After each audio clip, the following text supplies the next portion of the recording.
महाभारत के दौरान श्री कृष्ण और कर्ण का एक संवाद गहरे निहितार्थ उजागर करता है।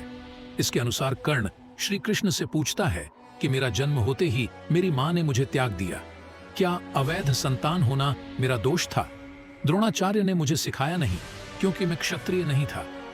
परशुराम जी ने सिखाया, लेकिन अभिशाप दे दिया कि जिस वक्त मुझे विद्या की सर्वाधिक जरूरत होगी उसी वक्त विद्या भूल जाएगी, क्योंकि उनके अनुसार मैं क्षत्रिय नहीं था।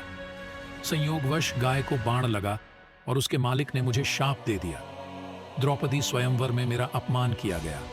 माता कुंती ने आखिर में मेरे जन्म का रहस्य बताया, और वो भी दूसरे बेटों को बचाने के लिए।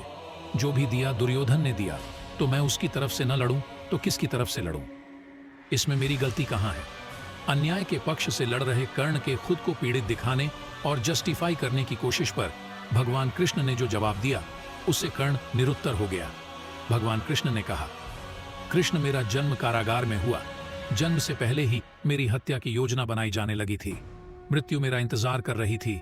जन्म के साथ ही माता पिता से दूर कर दिया गया।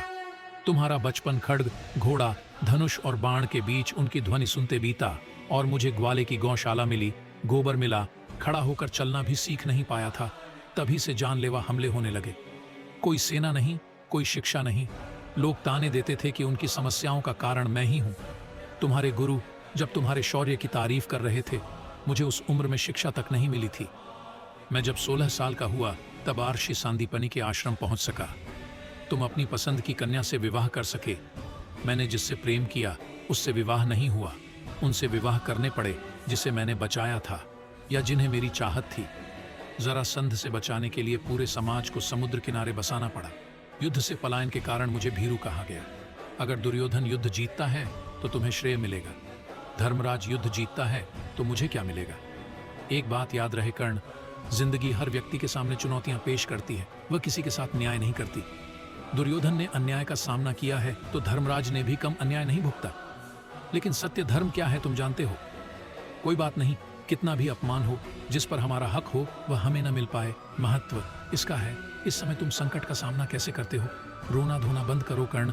जिंदगी ने न्याय नहीं किया, इसका मतलब यह नहीं तुम्हें अधर्म के पथ पर चलने की अनुमति मिल गई। चुनौतियां हर किसी के जीवन में होती हैं, लेकिन वो उसे किस प्रकार लेकर आगे बढ़ता है वही उसकी नियति तय करता है। हालांकि कृष्ण के इतना समझने पर भी कर्ण किसी भी मूल्य पर दुर्योधन को छोड़ रहने को तैयार ना हुआ। उसकी इसी निष्ठा को प्रशंसा स्वयं श्री कृष्ण भी करते थे। दोस्तों, यहाँ पर कर्ण ने दुर्योधन अधर्मी होकर भी उसका साथ दिया। ये उसकी दोस्ती की मिसाल थी। इसीलिए लोग आज भी इन दोनों की दोस्ती को याद करते हैं। तो हमारे आज के वीडियो में बस इतना ही। ऐसी ही आध्यात्मिक और धार्मिक वीडियोस देखने के लिए हमारे चैनल को अभी सब्सक्राइब करें, और वीडियो अच्छी लगी हो तो वीडियो को लाइक एंड शेयर भी कीजिएगा। मिलते हैं अगली वीडियो में किसी ऐसे ही इंटरेस्टिंग टॉपिक के साथ। धन्यवाद।